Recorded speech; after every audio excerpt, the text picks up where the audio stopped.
tomorrow if you have them. So I'm going to turn it over to you, Fawzya.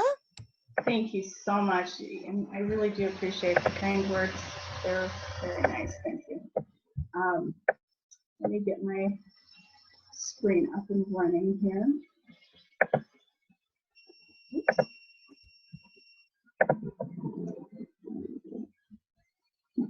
Every time I try to do my screen, there we go. Zoom kept popping up. Okay.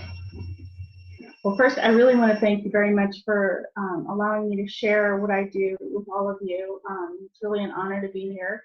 My name is Fawzya Khosti. I am an executive function coach, and I've been in the field of education for a very long time. So everything that I do is from an educational perspective, but I've also taught psychology and I've worked with kids for a very long time. So first thing I want to tell you is as we go through this presentation, there's nothing on here that's proprietary or confidential. Feel free to take a screenshot if you want to.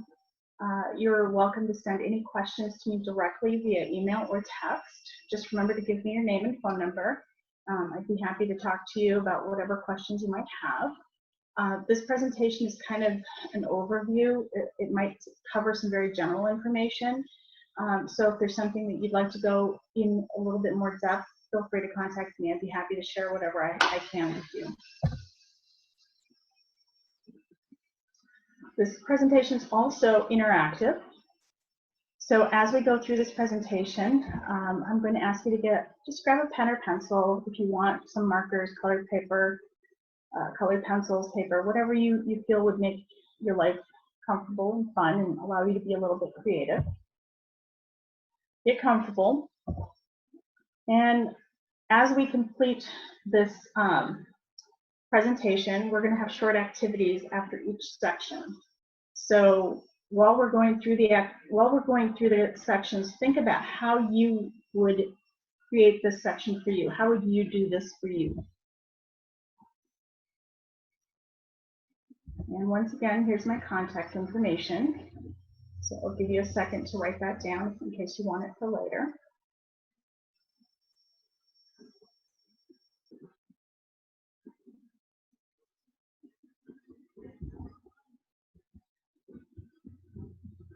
So just so you know, I've done this, although my kids don't have autism, I have done what you are doing. I've worked from home and I've also homeschooled my girls.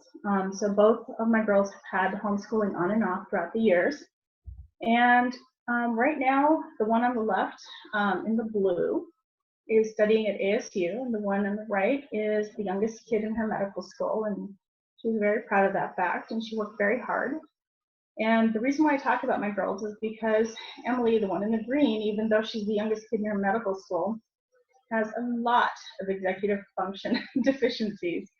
And she has, worked very hard to master those skills and move forward in life. So she's done a great job. So today we're going to talk about the new normal. And I'm sorry, I forgot to change the slide. Tips for parents working from home and homeschooling gifted children, and I meant to add, and autistic children with executive function deficiencies. So basically, can we uninstall 2020 and install it again? Because apparently this version has a virus, and I just thought that was really funny. So I thought it'd be fun to add in there. So this presentation, we're going to focus on the 5 tips that I'm going to share with you that help you adjust to this new normal that we're all experiencing. The first one is to practice patience, and we're going to go much more in depth into each one of these. Organize your workspace, manage your time, stay motivated, and self-care. So let's talk a little bit about patience. Patience is not the ability to wait, but the ability to keep a good attitude while waiting. And that's really important to remember. So we have to remember that everyone is trying to adjust to the same new normal at the same time. This is a lot of pressure, especially for your kiddos, especially for kids who have a lot of challenges like executive function challenges. So it's really, really critical that we practice patience with them. And we also practice patience with ourselves and anyone in our families, because everyone is dealing with a tremendous amount of stress right now. Knowing that we can all do better when we know better. So to me, that right there helps me kind of keep my patience with everybody. If you know better, you'll do better. So I have to wait until you can do better. And let's just focus on the things that we can control. We know that we can't control everything. We can't control when the government's going to open the businesses. We can't control a lot of things that are happening right now. But what we can control is our personal environment, the area that we live in. So that's what we're going to focus on.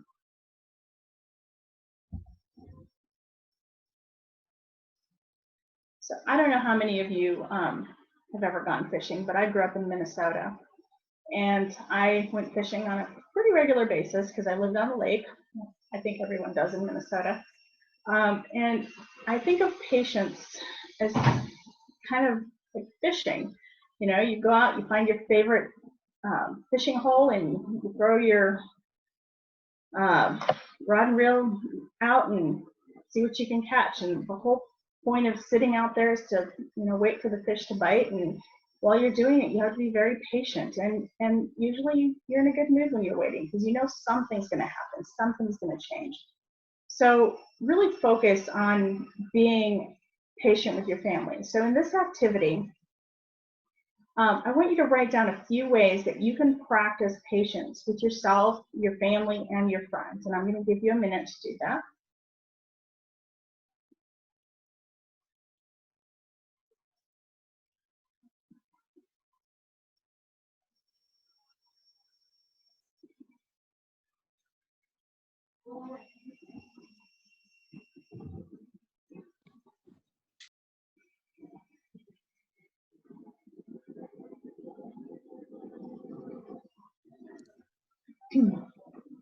Okay. Sounds like we've got a new visitor. All right. So the first topic that I want to touch on is organizing your space. Having an organized space helps reduce stress, helps reduce anxiety. And I don't know how many of you have heard that little phrase, have a place for everything and put everything in its place. Well, it's even more important when your stress level's up and you're looking for things and your child needs something and you've got a million things to do. Working from home is stressful enough. Homeschooling your kids is very stressful. But doing both of those things at the same time and not being able to leave your house is extremely stressful. So making sure that you have a place for everything is really critical in this time.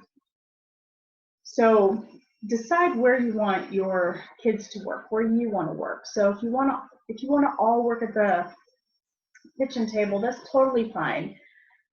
But have all your materials in one place. Have all your kids' material in one place. And make sure that you're cleaning up your space at the end of your work day and that your kids are cleaning up their space at the end of the work day. And some of the best ways that you can do this is you can either have kids put everything back in their backpack at the end of the work day, and then they take out their backpack as if they're starting a new school day the next day, and everything's in one place.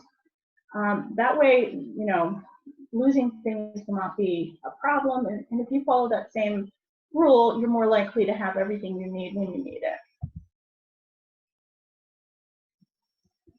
So here's a couple desks. The one on the left clearly has some challenges. I believe that looks like my daughter's old desk. The one on the right is how I like my desk to look. And if you have a child or if you have a desk that looks like the one on the left, this might be an opportunity to go through the things that you no longer need, throw out the garbage, throw out things you no longer use, throw out things you no longer need, and clear out some space so that you can actually see what it is you need to work on. I can't tell you how many times my daughter lost things like books, and we had to purchase them, and then found them later under a bed or behind the desk because it had fallen behind. So it's really important to kind of keep a clean and orderly space. And it doesn't have to be as pristine as the one on the right, but somewhere in the middle would be really nice. I just thought this was a pretty picture. This would be like my ideal workstation, minus the calculator. I don't even think you need a calculator because everything's on your phone. So having a computer, these days kids have all their work on the computer. They get their homework on the computer. They can meet their teachers on the computer. There's really no need for anything else other than a laptop or a computer, and then maybe a notebook to take some notes. So clear your space, have it as simple and as smooth as you can so that you can actually focus on the task at hand. And if you need any additional tools or pencils or pens or anything like that, it should be minimal and it shouldn't really take over your desk. So you can see this space right here is very organized and very simple, and it doesn't have a whole lot on there. Here's some examples of ways you can actually manage the daily workload. So I really like the little tote in the middle.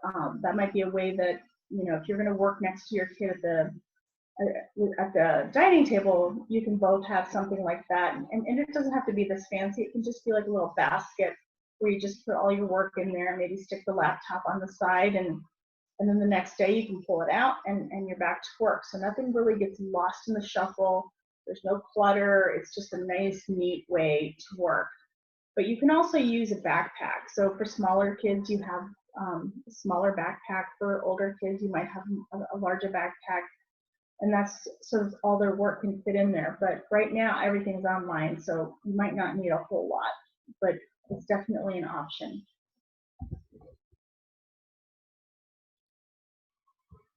All right, let's talk a little bit about this workspace. I think you can see that there's two workspaces in this particular office. If you're going to work with your child in the same workspace, this might be an option. Having your desk and then having a little workstation behind you where they can work, especially for smaller kids or kids who have the need, you know, they need a little bit extra attention, have more questions than maybe they normally would. Working close by might help relieve some of their anxiety. So let's take a moment, and I'm going to ask you to go ahead and think about how you would want to organize your new workspace, or how is your workspace currently working out for you? If it's not working out, how would you change that? How would you make it better?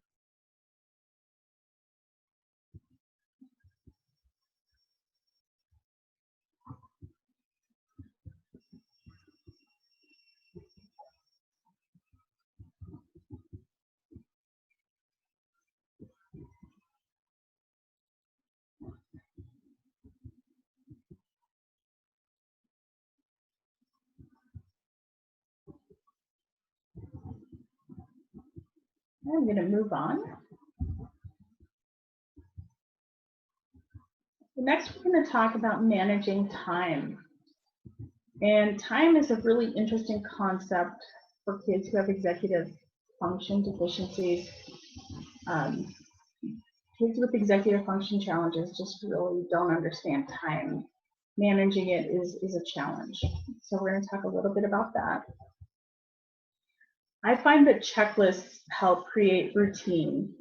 And a routine is really important when you're at home. You're trying to work while they're trying to go to school, and you're trying to help them. So you're essentially their parent and their teacher and their principal all, within one little area, and you never get a break from each other. So it's quite a struggle. So creating a checklist is really vital to keeping everybody on track. So I've written a morning routine, an afternoon routine, and an evening routine, but I've written them a little bit differently. And the reason why is the morning routine is more representative of what a child who's smaller, maybe 5, 6, 7, maybe even 8, depending on their abilities.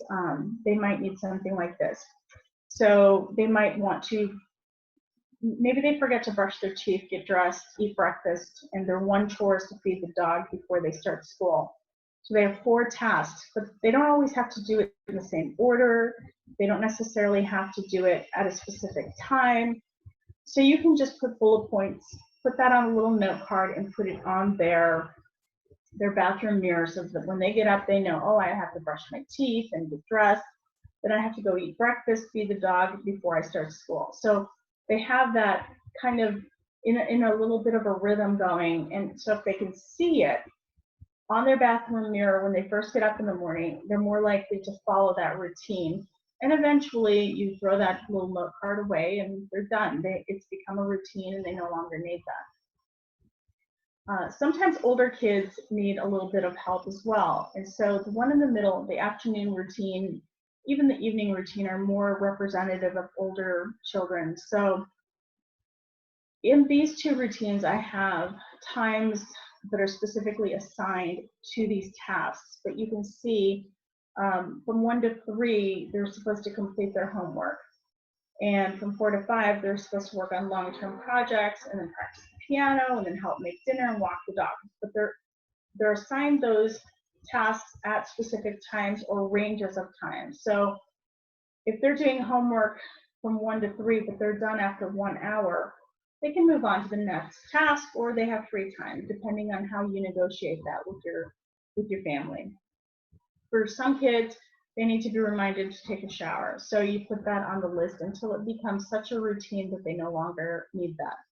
So you have to decide what's important to you and what your child needs to remember, and then those are the things that go on your checklist. Eventually, that checklist will become routine and you can just throw it out.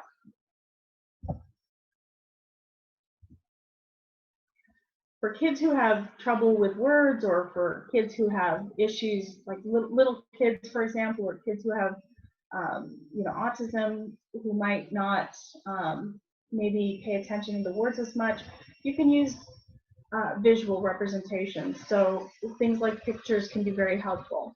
Now I have these little cartoonish pictures, but I actually recommend taking pictures of an after breakfast, or having them participate in the picture taking, and maybe putting those pictures on your to-do list so that it kind of triggers their memory a little bit too.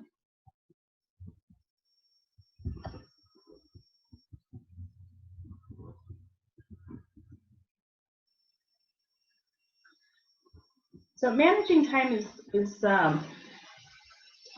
can be difficult, especially for a family when everyone's at home and when everyone needs some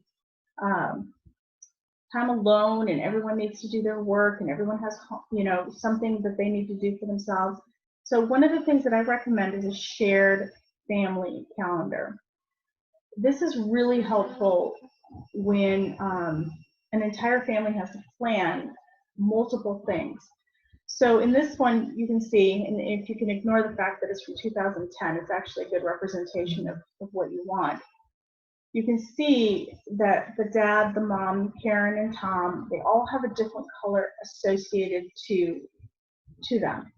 And then there's one labeled all, and that is for the whole family. So you can see everyone's activities as you're looking at this calendar. You can see when Tom has football practice, or when Karen is going to the dentist, or when Tom has scouts, or when the dad has a meeting, or you can see there's dinner with Simon and Sarah for both the parents. You can see what everyone's doing, so it makes it really easy for everyone to be able to see what the whole family's supposed to do together, or what people are doing individually. I have done a little bit of research on shared calendars, and I personally like Tiny Calendar and I like Google Calendar. Those are the 2 that I recommend when I work with my students. But as you can see, Apple has a huge amount of shared calendars, and you can go on there and just Google shared family calendar or shared calendar, and you can find just a gazillion of them, and you can choose the one that's right for you.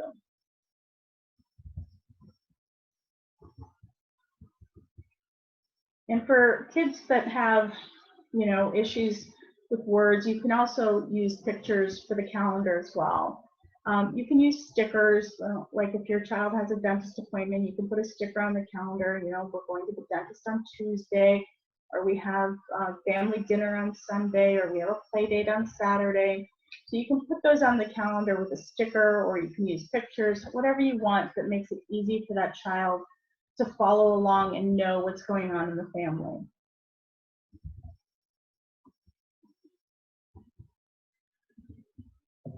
So kids with time management issues have a hard time understanding how much time has passed or how long a task is going to take.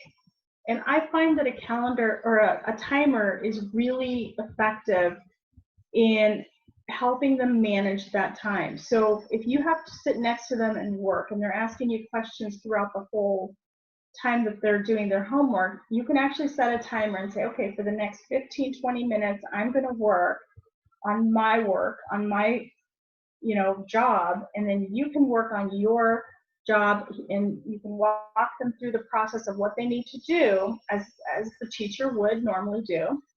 And then you can go work on your work while they're working on theirs. And then when the timer goes off, you can reconnect, check on their work, set them up for the next assignment that they're going to work on, and then go back to whatever you're working on. So you can do this in 10-minute increments, 20-minute increments, 50-minute increments, whatever it is that you and your child need, that's what you need to work on. And that's what you need to set the timer for.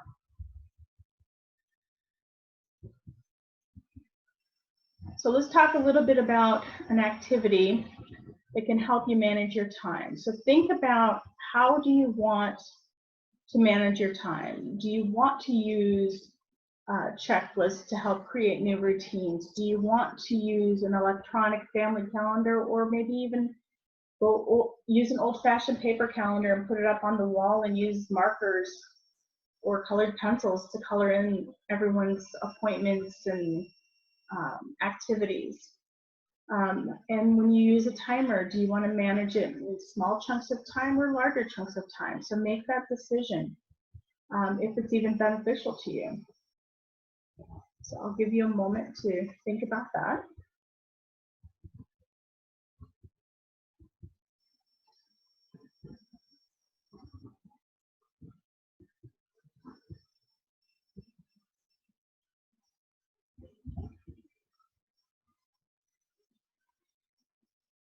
All right, let's talk a little bit about staying motivated.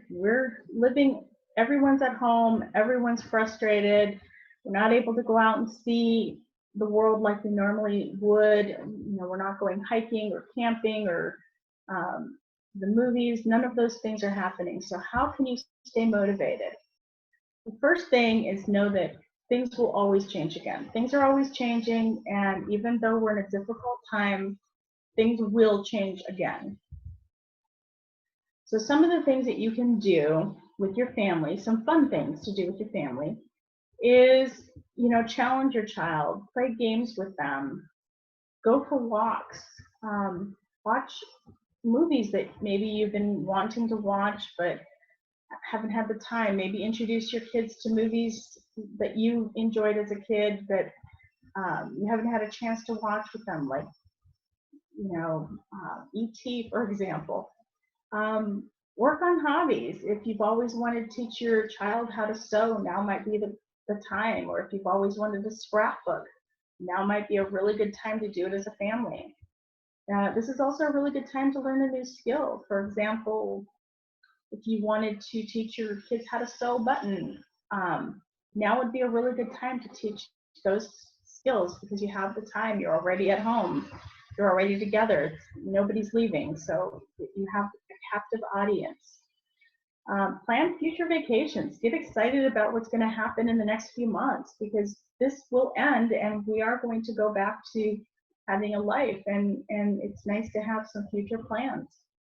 Make sure you exercise. You know, if you love to cook, now's a really good time to teach your kiddos how to cook. Maybe you teach them how to make your favorite meal so that sometime in the future they can make that for you. Set future goals. Just really focus on setting some goals. Keep your kids motivated and on track by using an app. I personally like Chore Monster because at that point, when you use Chore Monster, you can kind of discover your child's currency, what's important to them. So if they want, if they're willing to wipe down the dinner table after dinner every day, maybe at the end of the week they get special one-on-one time with you, or maybe they get a phone call with their grandparents that's in addition to when they normally talk to them, or maybe they get to go out with a friend once this coronavirus thing is over with. So look at Chore Monster and see if that's something that would benefit you, and it might even help you better understand your child and what makes them tick.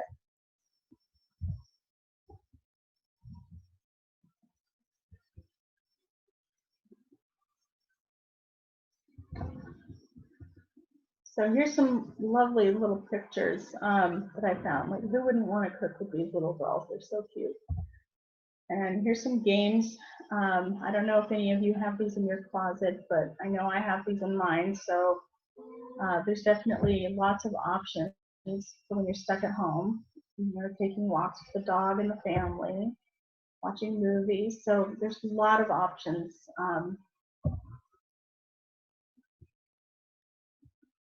So let's talk a little bit about what you can do to keep your family motivated. What are some plans that you have? What are some things that you can do with your family to help you all stay motivated?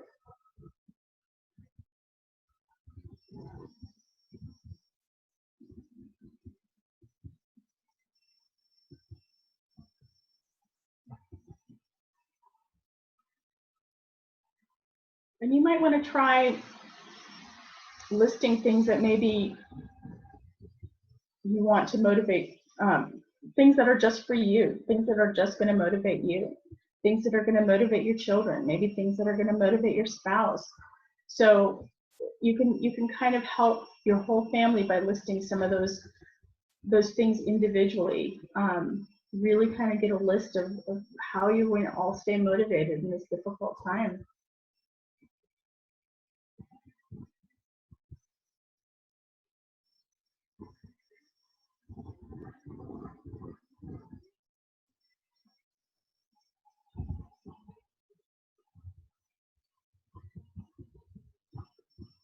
So one of the things that I think is really important is modeling excellent self-care. We all know that our kids listen to us very little, but they do copy what we do. So it's really vital that we talk about self-care with our kids and model what we're expecting of them. So we've already talked a little bit about sticking to a routine and creating routines so that we can all have a more cohesive and smooth day living together. We've already talked about doing things that we enjoy. So just taking walks or playing games or watching movies together. But we're going to also talk a little bit more about prioritization and talking a little bit about what needs to be done. So we all know that life has changed. We need to adjust our priorities to account for these changes. So we'll talk a little bit about that. We're going to talk about having a sense of humor and knowing your strengths and what you can do. Staying positive and asking for help.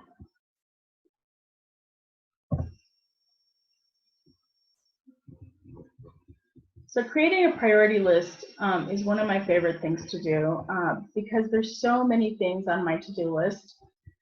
It's really important to kind of determine what really has to be done that day. So I kind of have this 3-tiered priority list. I have high priority, medium priority, and low priority. Anything that's high priority needs to get done that day. It's absolute that it has to get done that day.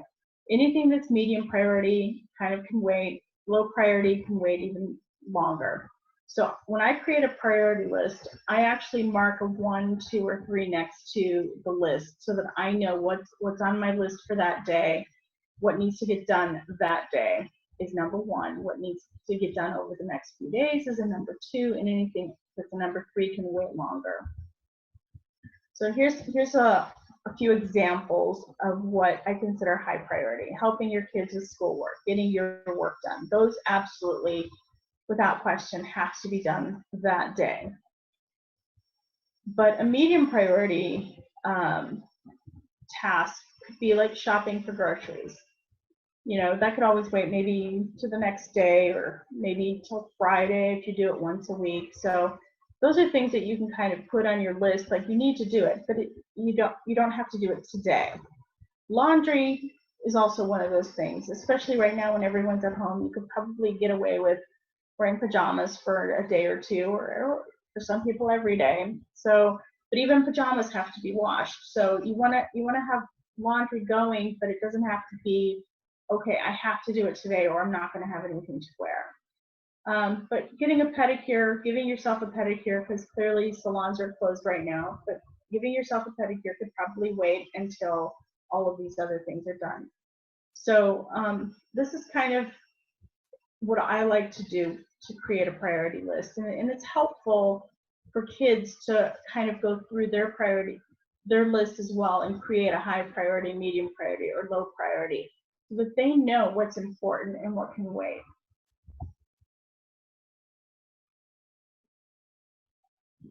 Having a sense of humor, well, it definitely helps reduce stress.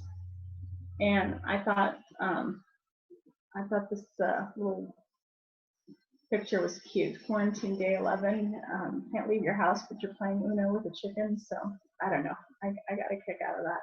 But it's really fun to kind of explore your sense of humor, get your kids involved, find things that are funny, find things that are going to make you laugh and kind of reduce that stress. We're already under a lot of stress. We need to kind of lighten up a little bit.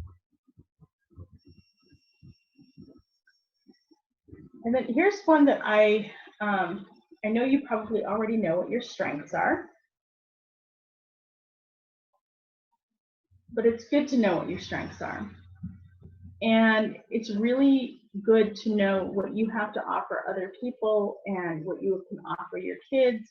And it's also good to know what your spouse's strengths are, what your parents' strengths are, so that you can kind of parent in a more cohesive manner, because all of a sudden everyone's at home 24/7 and nobody gets the opportunity to kind of leave the house unless it's to the backyard or around the block.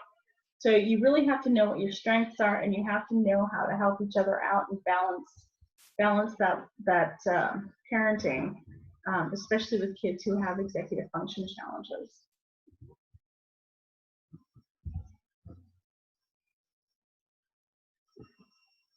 All right, think positive. Thinking positive can be a real challenge. A lot of kiddos with executive function challenges have self-esteem issues or confidence issues. And so staying positive is a real challenge. So as you are working with your kiddos, and even the rest of your family, your spouse, your parents, your in-laws, whoever you're dealing with, just remember everyone's dealing with the same thing. Everyone's stressed, everyone's feeling that pressure. So focus on the positive, focus on the things that you can do. Think about what it is that you can do to make life better for each other. And I think things will go a lot more smoothly.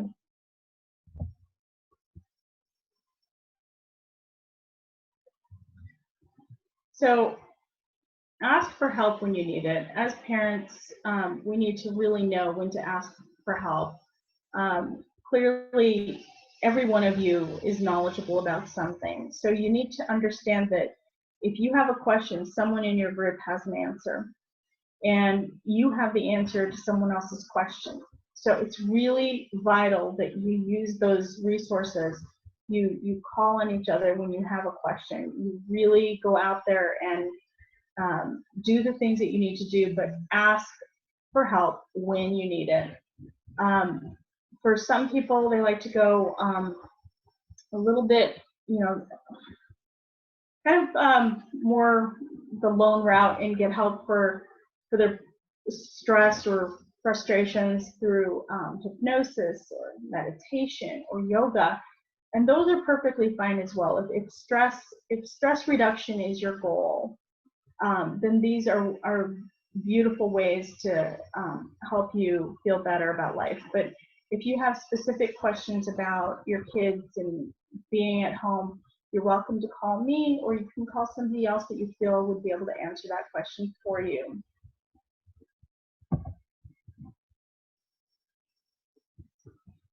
So let's talk a little bit about the self-care plan activity. This is a little graphic that I found online, and I do not know Ignacio, but I love Ignacio's self-care plan. So this is an activity that I thought would be great to do with your kiddos. And I kind of have a little template on the next slide, but you can see what Ignacio had in mind. He looked at his mind, body, and spirit, and he categorized those 3 areas for his self-care plan. And within those areas, he took the time to write down what would make him feel better, what would make him feel like he was taking care of himself. And you can see under the mind area, he likes to listen to music and meditate, take breaks when he needs it. And in the body area, he likes to drink tea and exercise and do everything in moderation. And under the spirit, he likes his human connection, self-reflection. So these are all really important for Ignacio. But the part that I like the most is that he has a list of supportive people in his life. And he goes through and he lists them all. Those are the people that he can go to if he has questions or if he needs help with something. So this is the self-care plan that I kind of came up with. And you can just take a sheet of paper and you can fold it horizontally and vertically and kind of crease it. And once you have it creased in those areas, in the middle, horizontally and vertically, go ahead and write, mind, body, spirit, and things you want to accomplish on the corners. And then in the middle, you can write the names of people who support you and maybe put a little heart around that or a circle around that to make it yours. And you can decorate this and make it really pretty. But if you do this with your kids, it's an activity that you can kind of get a better sense of who they are, what's important to them, but you're also modeling behavior that you want them to have, which is taking care of themselves. You can also add things in there such as, what are your priorities? What are the things that you really want to work on? If yoga is something you've always wanted to do, that might be something to put on there as a priority. Who or what helps keep your sense of humor? If your husband or wife make you laugh all the time and they're just hilarious, then maybe that's a name that goes in on the list of people who support you. Maybe write down some of your strengths and how you can utilize those strengths. So once again, if your strength is, for example, maybe you're a yoga teacher, maybe you like to meditate. Those are some things that you can use to help the rest of your family or even your friends. You can either talk about how you can stay positive and who you might want to go to for help. So take a moment and jot those down.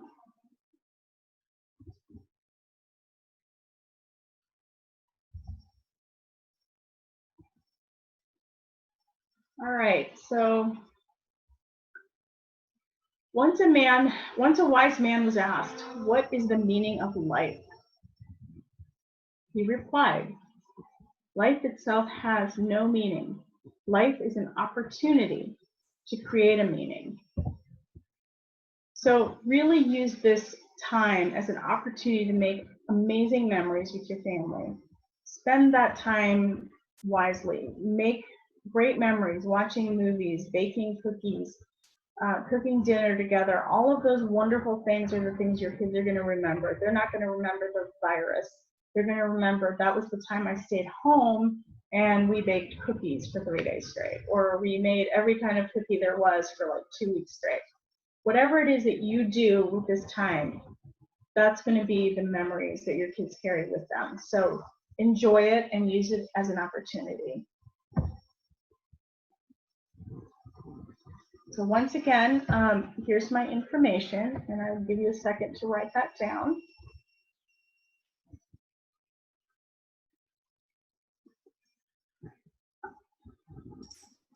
And if anyone's interested in contacting me directly, feel free to do so. I'd be happy to answer any of the questions.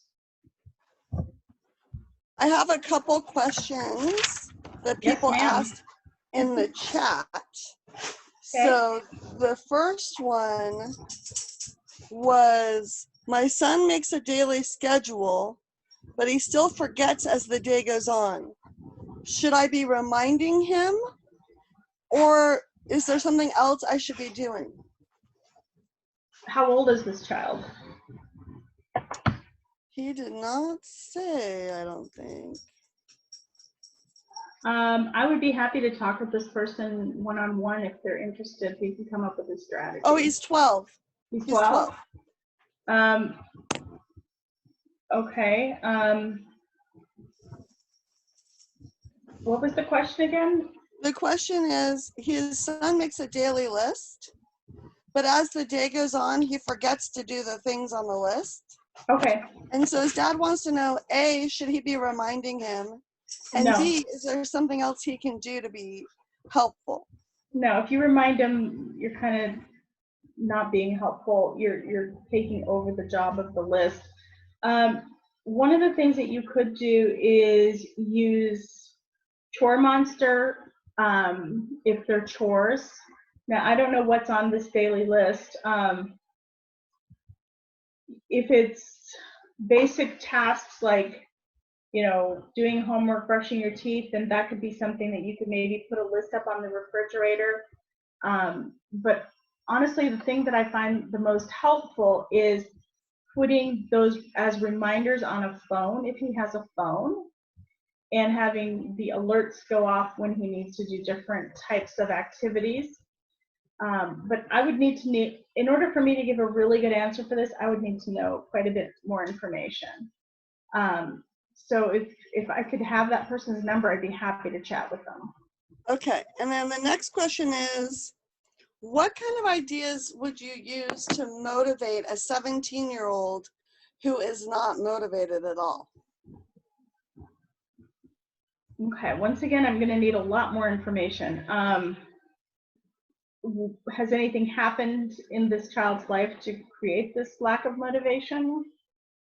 Like, do they have self-esteem issues? Do they have self-confidence issues? He just doesn't want to complete his work is what the parent is saying. But I know that with some kids with autism, they just seem to have a motivation issue. Yeah, he's 17, okay.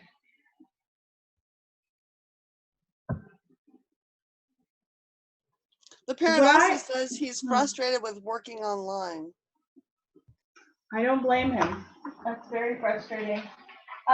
Okay, so typically what I do, especially at that age group, if they're 17 and they're looking to be more motivated, I start with a self-awareness exercise, and we go through this process of figuring out, you know, what kind of things make them happy, what kind of things they'd like to do more of, and then we kind of create goals. And the point behind this is that the goals are what motivate the student. So trying to get them to kind of fixate on something new, like whatever their goal might be, but it's a process. So getting somebody just to become motivated, it's a process. Fishing. If someone gets up at 4 o'clock in the morning and they go grab their rod and reel and they go hop on a boat and they go out to their favorite fishing hole, it doesn't matter whether they catch fish or not. That's motivation. They want to do something, okay? You have to find what motivates this child so that they will be willing to do the things they want to do.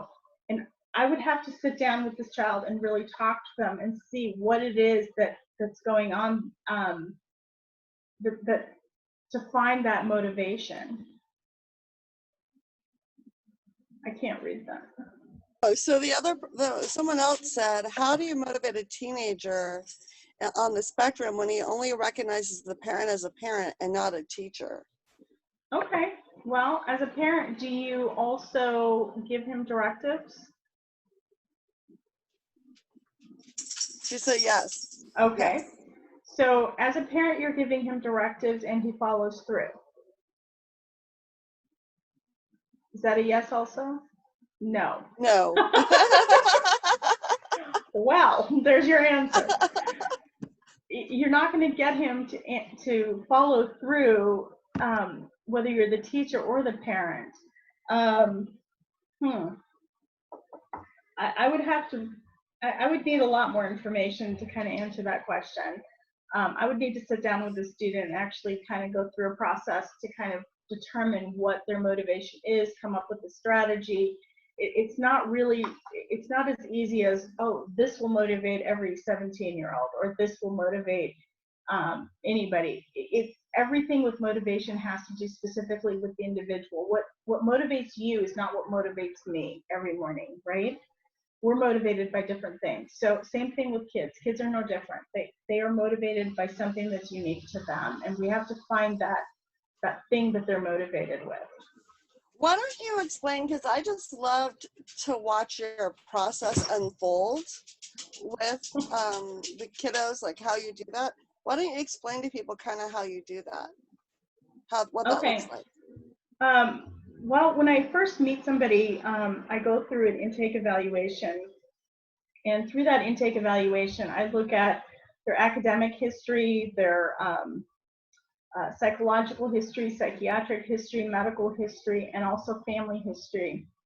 Once I gather all that information together, I also have them go through a checklist. And that checklist is an executive function checklist that I've created to help me gauge what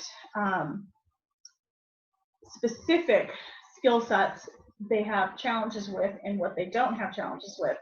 And I have a parent do those checklists as well as the student. And then I look at, that tells me their perception. So that tells me, if that student is perceiving things the same way as everyone else around him. I'm under the assumption that the parent is assuming correctly and that they see everything accurately. From that, one of the first activities that I do with most kids is a self-awareness activity. And this usually takes several weeks.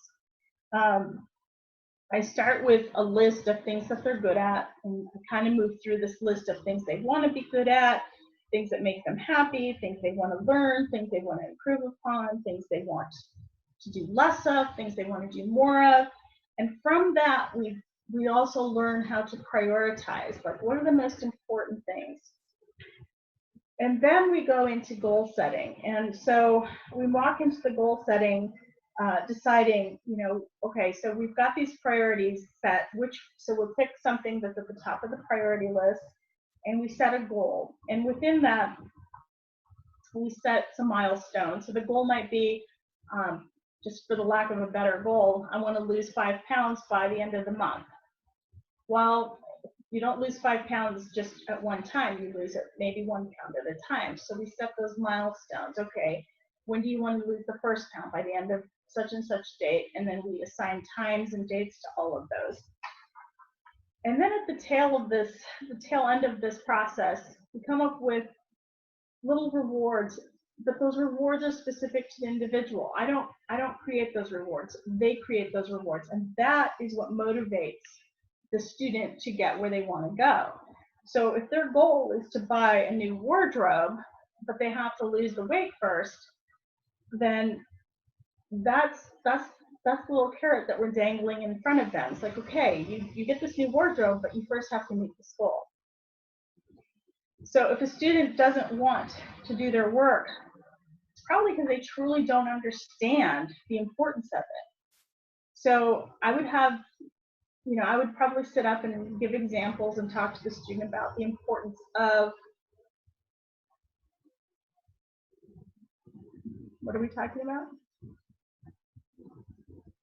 So one thing that they're asking for, and we can go to this when you're done, is Sure. they're wondering if you have any tips for working online, because a lot of the kids are struggling to be online and to learn online. Yeah, the most important thing with online learning is to segment it into manageable chunks of time. So how many hours? From my understanding, most kids are in school right now for 3 hours online. Does that sound about right? I think that is, but I heard from one parent that their kid had like 7 different Zoom sessions between school and therapy, so it was getting kind of excessive. Okay, so about 3 hours worth of time of just the school. That's a long time to just sit at a desk. So if you can break that up throughout the day, and hopefully these teachers understand that it's hard for a child to sit during that time. One, don't make them sit. Movement is okay. You can stand up and still listen. So if you've got earbuds in and you can pace around the house, around the computer, not necessarily facing the teacher, that might help with some of that. Having to sit and stare at a screen for 3 hours throughout the day is intensive. So if you can space those out, that would be really beneficial. And I have a real hard time with young kids being online learning to begin with. I just don't think it's a good way to learn. But I think the best thing you can do is just say, okay, when my child's had enough, they've had enough, and you have to move on. Grades are not the most important thing in life, and I say this as an educator, and they're just not.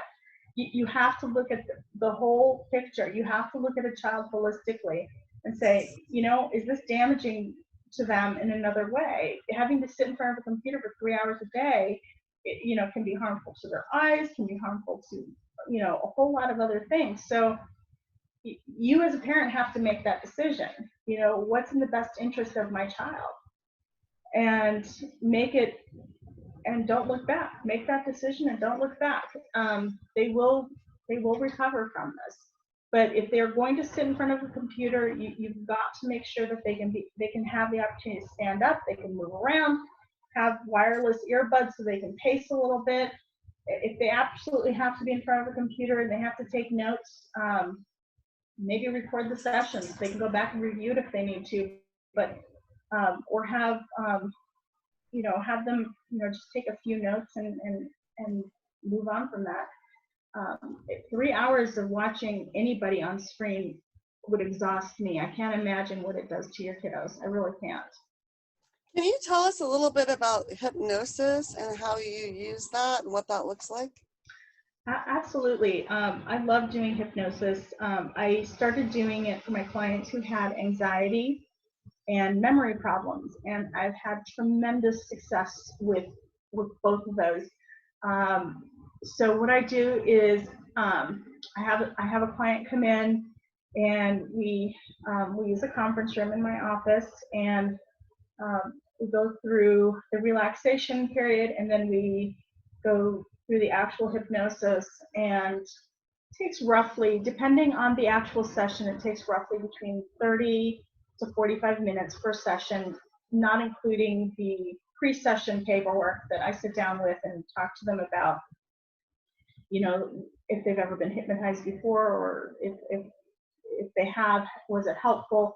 Because not everyone can be hypnotized, and sometimes it takes 2 to 4 sessions for a hypnosis to really take.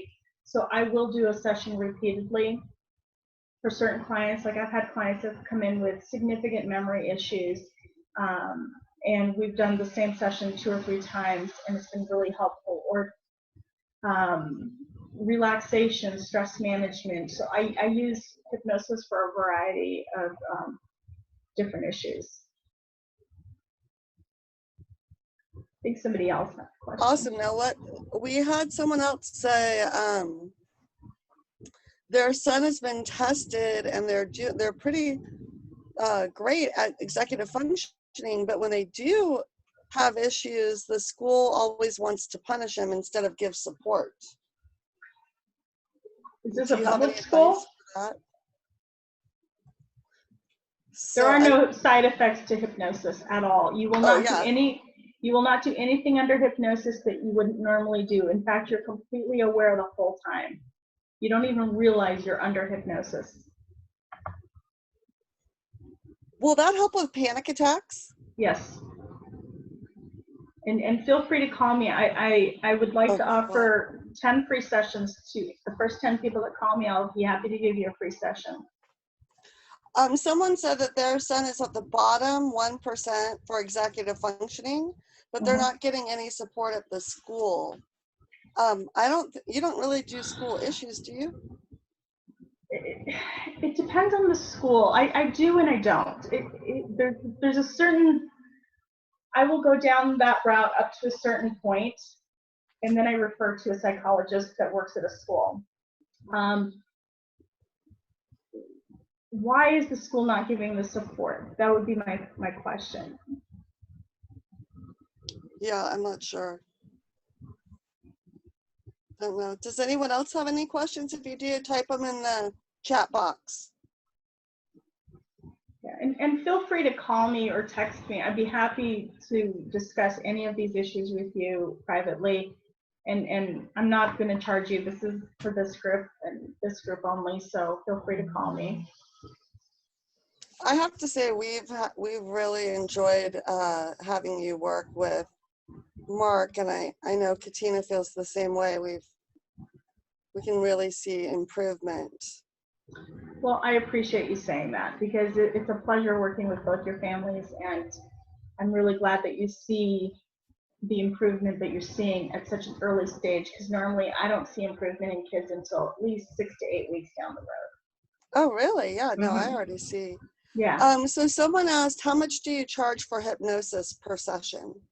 I charge $85 a session, and I give you if you come into the office, you will receive a copy of the session. I do record them, but if we do it through Zoom, there's no recording. I mean, I can record it, but it's not really as beneficial. But like I said, the first 10 people that call me or let me know that they're interested, I'd be happy to do it for free. Awesome. So does anyone else have any questions? Someone just posted, thank you. They were going to ask if they could contact you. They thought it was very helpful. Absolutely. Like I said, anyone on this call is welcome to call me, or anyone in your organization, they're welcome to call me. I have free consultations, and during the next 2 weeks, I'm doing as much as I can to help people adjust to this new, I call it the new normal. It really is. So just, feel free to call me. There's no charge for the hypnosis session, and there's no charge for the consultation. And Katina, do you want to add anything since you've actually used Fawzya?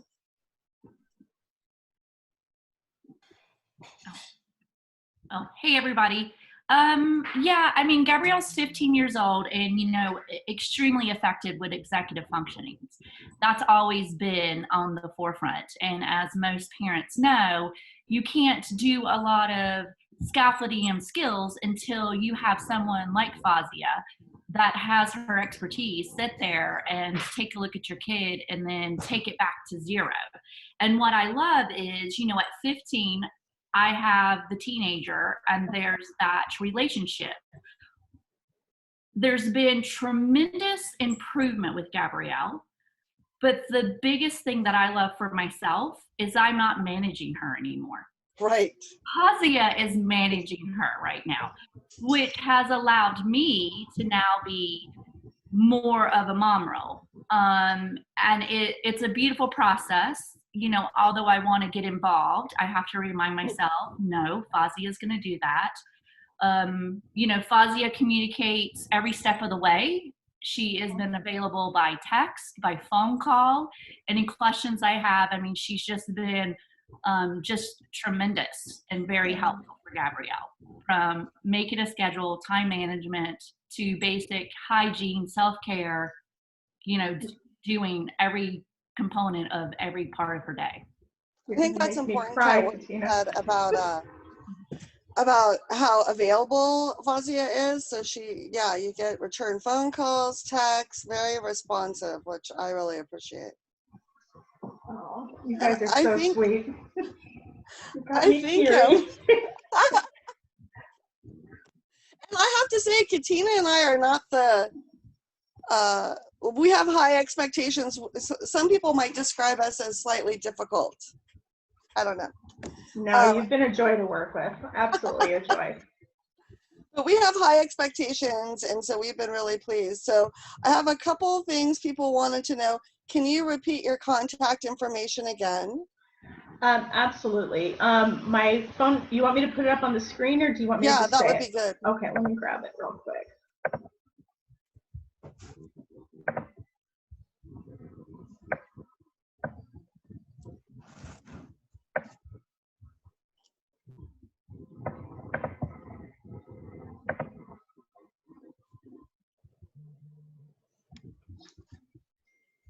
Is it coming up? No, it didn't come up. It says it's at the Hold end on. of the slideshow. Hold on. I thought I did it from the current slide.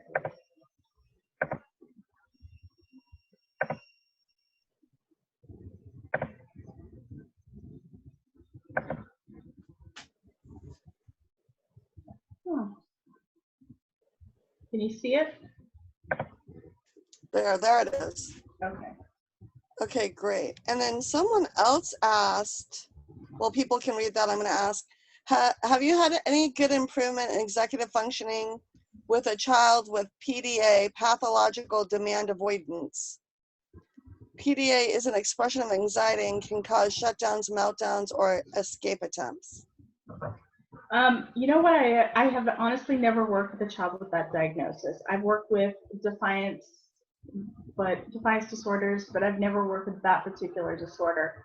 But I'd be happy to try and see if we can make some improvement. Okay, good.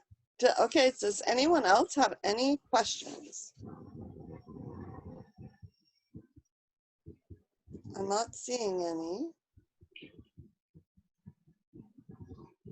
Okay, well, you know what? I really have to thank you so much for taking the time to share ideas and feedback on how we can make this weird pandemic time more comfortable for everybody. I know we're all struggling to adjust, and I think what you had to add was really helpful, and we're seeing a lot of great feedback from people, and they really appreciate everything you did.